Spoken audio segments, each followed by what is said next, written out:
evidence is worrisome and that exterior contamination is a viable alternative to drugs being present in the mummies from use. Now, since I've already addressed this, I really only mention it because it shows a lack of research on the part of these people. This is an issue. Where there's smoke, there's fire, as they say, and in this case, the smoke is using faulty arguments, and the fire is an intense desire to debunk this. Now, thanks to their biases in this case, I can't trust them any more than I would trust somebody that would just immediately knee-jerk and say, oh, of course the cocaine was found in Egyptian mummies. We know there was cross-continental contact back in those days. Unfortunately, thanks to these biases, we kind of have to just evaluate these things ourselves. So here we are.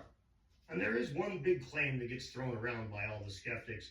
Replicability is impossible. And this is also an issue for the believers. The fact is that other researchers, all other researchers, have been denied access to these mummies for further chemical testing since those tests were performed.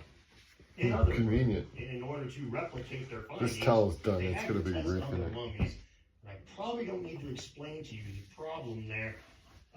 If I'm hanging out with you and you got a bunch of drugs in your system and I don't do anything like that, that doesn't mean that I have a bunch of drugs in my system, right?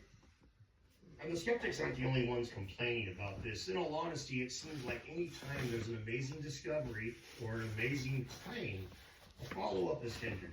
Whether it's the void in the Great Pyramid, the 90% of Göbekli Tepe that remains unexcavated, the elongated skulls with the strangest measurements, or the mummies that have cocaine in them, it seems like the coolest stuff is always the things we're not allowed to follow up on.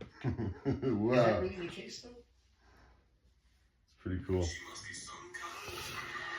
Well, at least we got the laundry done.